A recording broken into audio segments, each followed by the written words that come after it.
প্রিয় শিক্ষার্থীবৃন্দ, আজকের অনলাইন ক্লাসে তোমাদের স্বাগতম জানাচ্ছি।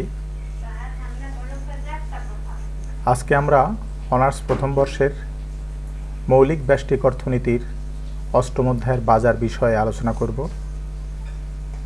বাজারের উপর ইতিপূর্বে আমরা একটি ক্লাস নিয়েছিলাম, সেখানে আমরা পূর্ণ প্রতিযোগিতামূলক বাজার আলোচনা করেছি। আজকে আমরা একচেটিয়া বাজার নিয়ে আলোচনা করব, পাশাপাশি অপূর্ণ প্রতিযোগিতামূলক বাজারের অন্যান্য ভ্যারাইটিগুলো সম্পর্কেও ধারণা দেব। তাহলে শুরু করা যাক। একচেটিয়া বাজার, যে বাজারে একটি মাত্র উৎপাদক বা বিক্রেতা পণ্যের উৎপাদন তথা যোগান নিয়ন্ত্রণ করে এবং ওই পণ্যের কোনো ঘনিষ্ঠ পরিবর্তক দ্রব্য থাকে না, তাকে একচেটিয়া বাজার বলে। এ বাজারের বৈশিষ্ট্যগুলো হলো: 1. একজন মাত্র বিক্রেতা থাকে। 2. বিবেচ্য দ্রব্যের ঘনিষ্ঠ পরিবর্তক দ্রব্য থাকে না। 3. পণ্যের দাম ও যোগানের উপর বিক্রেতার পূর্ণ নিয়ন্ত্রণ থাকে। 4. নতুন কোনো ফার্ম বাজারে প্রবেশ করতে পারে না। এবং 5. উৎপাদনের উপাদানসমূহের পূর্ণ গতিশীলতা নেই।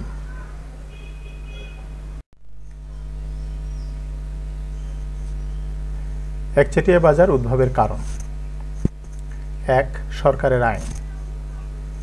সরকার কখনো কখনো আইন করে কোনো পণ্য বা সেবা উৎপাদন এবং বাজারজাতকরণের অধিকার কোনো একক প্রতিষ্ঠানকে দিতে পারে। যেমন বাংলাদেশে পল্লী এলাকায় বিদ্যুৎ বিতরণের জন্য শুধুমাত্র পল্লী বিদ্যুৎ কোম্পানিকে দায়িত্ব দেওয়া হয়েছে। 2. উপকরণের উপর একক নিয়ন্ত্রণ। কোনো পণ্য উৎপাদনের জন্য যে উপকরণ দরকার, তার উপর যদি কোনো প্রতিষ্ঠানের একক নিয়ন্ত্রণ থাকে, সেক্ষেত্রে ওই প্রতিষ্ঠানের একচেটিয়া বাজার প্রতিষ্ঠিত হতে পারে। 3. Patent right. কোনো পণ্যের আবিষ্কারক নির্দিষ্ট সময়ের জন্য ওই পণ্যের উৎপাদন ও বাজারজাতকরণের উপর পেটেন্ট অধিকার ভোগ করতে পারে, সেক্ষেত্রে অন্য কোনো প্রতিষ্ঠান তা উৎপাদন এবং বাজারজাতকরণ করতে পারে না। 4. সংকীর্ণ বাজারের আয়তন। বাজারের আয়তন যদি এতই সংকীর্ণ হয় যে একটিমাত্র প্রতিষ্ঠানই বাজারের সম্পূর্ণ চাহিদার উপযোগী যোগান দিতে যথেষ্ট, সেক্ষেত্রে অন্য কোনো প্রতিষ্ঠান ওই বাজারে প্রবেশ করে না। 5. অবস্থানরত ফার্মের ব্যবসায়িক সুনাম। এক্সিস্টিং ফার্ম যদি যথেষ্ট পরিমাণ ব্যবসায়িক সুনাম অর্জন করে, সেক্ষেত্রে একাই বাজার দখল করে থাকে, অন্য কোনো প্রতিষ্ঠান এক্ষেত্রে বাজারে এসে সুবিধা করতে পারবে না, বিধায় বাজারে প্রবেশ করে না। 6. সরকারি উদ্যোগ। অনেক সময় জনগুরুত্বপূর্ণ পণ্য বা সেবার উৎপাদন এবং বাজারজাতকরণ এককভাবে সরকার করে থাকে। 7. ব্যয় সুবিধা।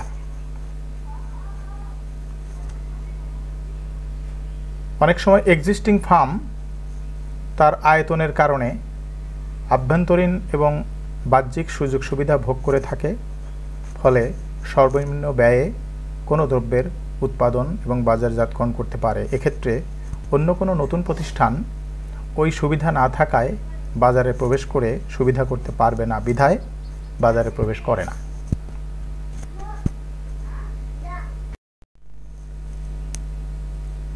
একচেটিয়া বাজারে ফার্মের স্বল্পকালীন ভারসাম্য।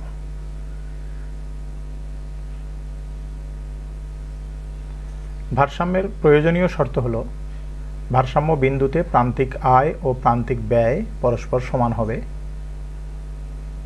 তথা marginal revenue is equal to marginal cost. পর্যাপ্ত শর্ত হল: ভারসাম্য বিন্দুতে মার্জিনাল কস্ট রেখার ঢাল মার্জিনাল রেভিনিউ রেখার ঢাল অপেক্ষা বেশি হবে, অর্থাৎ মার্জিনাল কস্ট রেখা মার্জিনাল রেভিনিউ রেখাকে নিচ থেকে ছেদ করে উপরে উঠবে।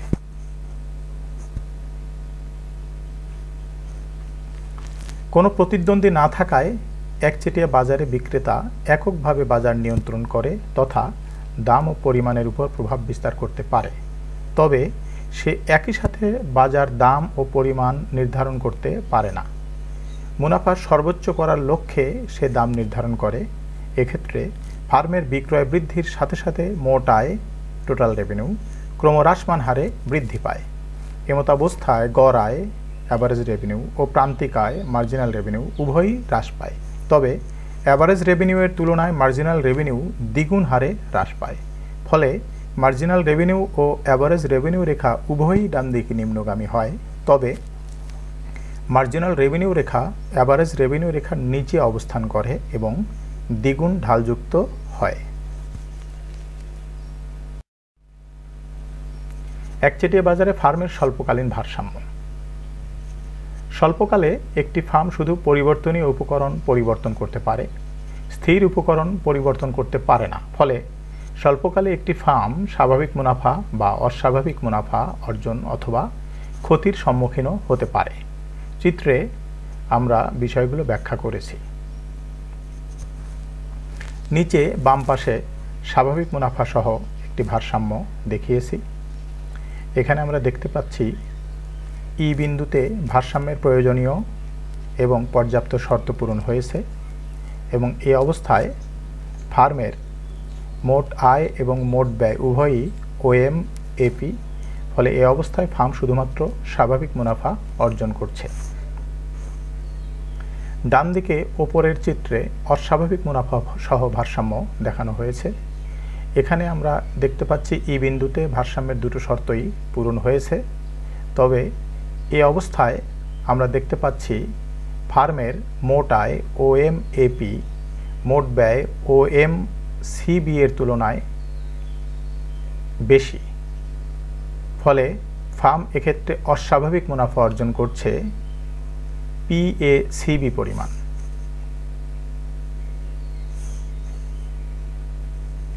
ডান পাশে নিচের চিত্রে আমরা লোকসান সহ ভারসাম্য দেখিয়েছি।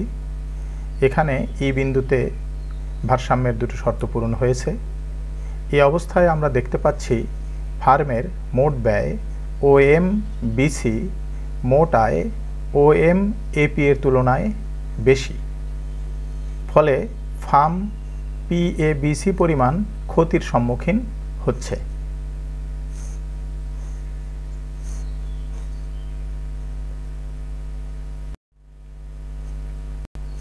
একচেটিয়া বাজারে ফার্মের যোগান রেখা। যে রেখার বিভিন্ন বিন্দুতে পণ্যের দাম ও যোগানের পরিমাণের সম্পর্ক দেখানো হয় তাই যোগান রেখা।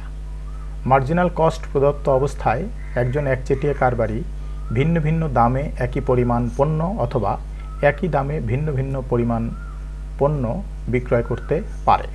এজন্য একচেটিয়া বাজারে কোনো যোগান রেখা পাওয়া যায় না। বিষয়টি আমরা চিত্রের মাধ্যমে দেখিয়েছি।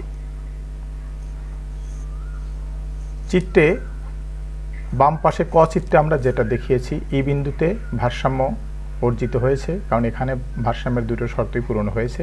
এখানে আমরা দেখতে পাচ্ছি যে এখানে ভিন্ন ভিন্ন দামে বাজারের দুটো অংশে একই পরিমাণ যোগান দেওয়া হচ্ছে। আবার ডান পাশে খ চিত্রে আমরা দেখিয়েছি যে এখানে বাজারের ভিন্ন ভিন্ন অংশে একই দাম OP0 বিরাজ করলেও পরিমাণ ভিন্ন ভিন্ন। প্রথম অংশে আমরা দেখতে পাচ্ছি OM1 পরিমাণ এবং দ্বিতীয় অংশে OM2 পরিমাণ। সুতরাং আমরা বলতে পারি যে একচেটিয়া বাজারে ভিন্ন ভিন্ন দামে একচেটিয়া কারবারি একই যোগান দিতে পারে, আবার একই দামে ভিন্ন ভিন্ন পরিমাণ যোগান দিতে পারে। এজন্য দামের সাথে যোগানের কোনো সুনির্দিষ্ট সম্পর্ক খুঁজে পাওয়া যায় না, তাই একচেটিয়া বাজারে কোনো যোগান রেখার অস্তিত্ব নেই। একচেটিয়া কারবারির দীর্ঘকালীন ভারসাম্য। দীর্ঘকালে একচেটিয়া কারবারি প্ল্যান্টের আকার পরিবর্তন করতে পারে। বাজার চাহিদার উপর ভিত্তি করে একচেটিয়া কারবারি কাম্য প্ল্যান্ট, কাম্য অপেক্ষা ছোট আয়তনের প্ল্যান্ট অথবা কাম্য অপেক্ষা বড় আয়তনের প্ল্যান্টের অধীনে উৎপাদন কার্যক্রম পরিচালনা করতে পারে। নতুন ফার্মের প্রবেশ না থাকায় দীর্ঘকালে একচেটিয়া কারবারি অস্বাভাবিক মুনাফা অর্জন করে। পার্শ্বের চিত্রে কাম্য প্ল্যান্টে একজন একচেটিয়া কারবারির দীর্ঘকালীন ভারসাম্য অবস্থা দেখানো হয়েছে। চিত্রে ই বিন্দুতে ভারসাম্যের প্রয়োজনীয় শর্ত LMC = MR = LAC = SMC = SAC পূরণ হয়েছে। এই বিন্দুতে LMC রেখার ঢাল MR রেখার ঢাল অপেক্ষা বেশি। এখানে ফার্মের অস্বাভাবিক মুনাফা অর্জিত হয়েছে PAEB পরিমাণ।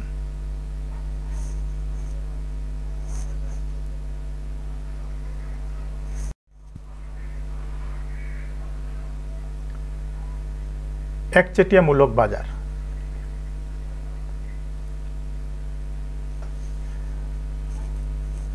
একচেটিয়ামূলক বাজারকে আমরা একচেটিয়া প্রতিযোগিতামূলক বাজারও বলে থাকি। অধ্যাপক E.H. চেম্বারলিন সর্বপ্রথম একচেটিয়ামূলক বাজারের ধারণা অবতারণা করেন, যে বাজারে বহু সংখ্যক বিক্রেতা একই জাতীয় বা সদৃশ অথচ পৃথকীকৃত দ্রব্য বিক্রয় করে তাকে একচেটিয়ামূলক বাজার বলে। এ বাজারের বৈশিষ্ট্যগুলো হলো: 1. বহু সংখ্যক বিক্রেতা থাকে। 2. দ্রব্যসমূহ সদৃশ অথচ পৃথকীকৃত। 3. বাজারে ফার্মের প্রবেশ ও প্রস্থানের অধিকার থাকে। 4. প্রত্যেক বিক্রেতা কম বেশি স্বাধীন দাম নীতি অনুসরণ করে। 5.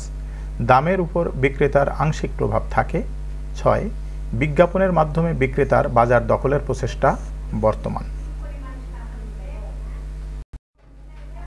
অলিগোপলি। যখন কোনো বাজারে মুষ্টিমেয় বিক্রেতা বা উৎপাদক প্রতিষ্ঠান একটি দ্রব্য উৎপাদন ও সরবরাহ করে তাকে আমরা অলিগোপলি বাজার বলি। এ বাজারের বৈশিষ্ট্যগুলো হলো: 1. বিক্রেতার সংখ্যা মুষ্টিমেয়। 2. বিক্রেতার সংখ্যা কম হওয়ায় দামের উপর বিক্রেতা প্রভাব বিস্তার করতে পারে। 3. সিদ্ধান্ত গ্রহণে বিক্রেতাদের মধ্যে পারস্পরিক নির্ভরশীলতা থাকে। 4. বাজার দখলের জন্য বিজ্ঞাপনের উপর বিশেষ গুরুত্ব দেওয়া হয়। 5. বিক্রেতাদের মধ্যে দলীয় বা যৌথ মনোভাব কাজ করে। 6. এ বাজারে দাম নেতৃত্ব গড়ে ওঠে। 7. গড় আয় রেখা বা চাহিদা রেখা কিছুটা অনিশ্চিত প্রকৃতির হয়ে থাকে।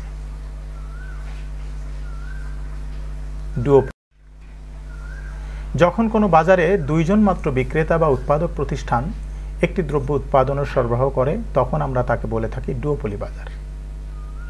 এ বাজারের বৈশিষ্ট্যগুলো হলো: 1. বিক্রেতার সংখ্যা মাত্র 2 জন। 2.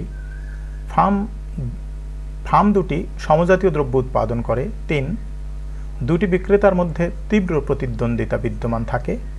4. বাজারে নতুন বিক্রেতার প্রবেশের পথ রুদ্ধ থাকে। 5. একজন বিক্রেতার দাম ও উৎপাদন সিদ্ধান্ত দ্বারা অন্য বিক্রেতা প্রভাবিত হতে পারে।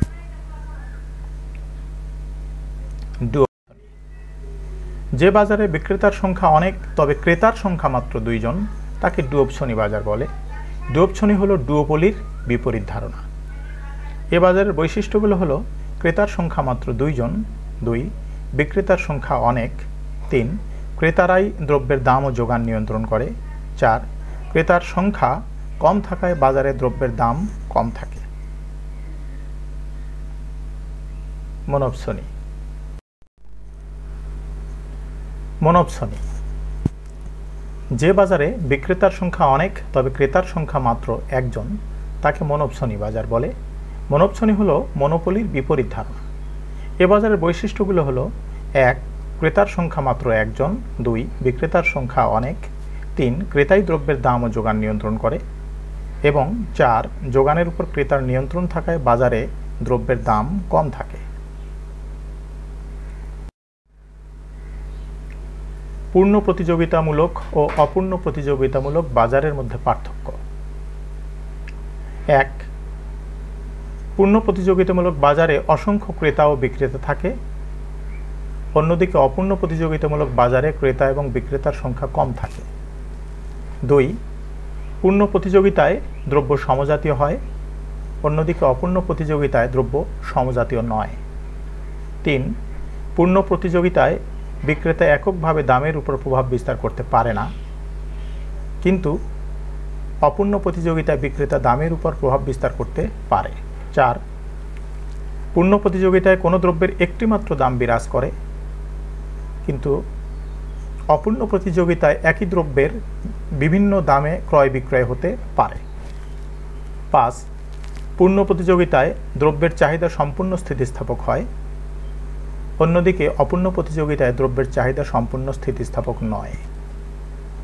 6 পূর্ণ প্রতিযোগিতায় ফার্মের চাহিদা রেখা ভূমি অক্ষের সমান্তরাল হয়, অন্যদিকে অপূর্ণ প্রতিযোগিতায় ফার্মের চাহিদা রেখা বাম থেকে ডান দিকে নিম্নগামী হয়। 7 পূর্ণ প্রতিযোগিতায় ফার্মের গড় আয় ও প্রান্তিক আয় সমান হয় বিধায় উভয়ই একই রেখায় অবস্থান করে, অন্যদিকে অপূর্ণ প্রতিযোগিতায় গড় আয়ের চেয়ে প্রান্তিক আয় কম হয় বিধায় প্রান্তিক আয় রেখা গড় আয় রেখার নিচে অবস্থান করে। 8 পূর্ণ প্রতিযোগিতায় বাজারে অবাধে প্রবেশ ও প্রস্থান অধিকার থাকে, অন্যদিকে অপূর্ণ প্রতিযোগিতায় বাজারে অবাধে প্রবেশ ও প্রস্থান অধিকার থাকে না। পূর্ণ প্রতিযোগিতামূলক বাজার ও একচেটিয়া বাজারের মধ্যে পার্থক্য। 1 পূর্ণ প্রতিযোগিতামূলক বাজারে অসংখ্য ক্রেতা ও বিক্রেতা থাকে, অন্যদিকে একচেটিয়া বাজারে বিক্রেতা বা উৎপাদক মাত্র একজন থাকে। 2 পূর্ণ প্রতিযোগিতায় দ্রব্য হয় সমজাতীয়, কিন্তু একচেটিয়া বাজারে দ্রব্য অসমজাতীয়। 3 পূর্ণ প্রতিযোগিতায় বিক্রেতা এককভাবে দামের উপর প্রভাব বিস্তার করতে পারে না, অন্যদিকে একচেটিয়া বাজারে বিক্রেতা দাম ও যোগানের উপর প্রভাব বিস্তার করতে পারে। 4 পূর্ণ প্রতিযোগিতায় কোনো দ্রব্যের একটিমাত্র দাম বিরাজ করে, অন্যদিকে একচেটিয়া বাজারে বিক্রেতা একই দ্রব্য বিভিন্ন দামে ক্রয় বিক্রয় করতে পারে। 5 পূর্ণ প্রতিযোগিতায় দ্রব্যের চাহিদা সম্পূর্ণ স্থিতিস্থাপক হয়ে থাকে, অন্যদিকে একচেটিয়া বাজারে দ্রব্যের চাহিদা সম্পূর্ণ স্থিতিস্থাপক নয়। 6 পূর্ণ প্রতিযোগিতায় ফার্মের চাহিদা রেখা ভূমি অক্ষের সমান্তরাল হয়, অন্যদিকে একচেটিয়া বাজারে ফার্মের চাহিদা রেখা বাম থেকে ডান দিকে নিম্নগামী হয়। 7 পূর্ণ প্রতিযোগিতায় ফার্মের গড় আয় ও প্রান্তিক আয় সমান হয় বিধায় উভয়ই একই রেখায় অবস্থান করে, অন্যদিকে একচেটিয়া বাজারে গড় আয়ের চেয়ে প্রান্তিক আয় কম হয় বিধায় প্রান্তিক আয় রেখা গড় আয় রেখার নিচে অবস্থান করে। 8 পূর্ণ প্রতিযোগিতামূলক বাজারে অবাধে প্রবেশ ও প্রস্থান অধিকার থাকে, অন্যদিকে একচেটিয়া বাজারে নতুন ফার্মের বাজারে প্রবেশাধিকার রুদ্ধ থাকে। প্রিয় শিক্ষার্থীবৃন্দ, আজকের ক্লাসে অংশগ্রহণ করার জন্য তোমাদেরকে আন্তরিক ধন্যবাদ।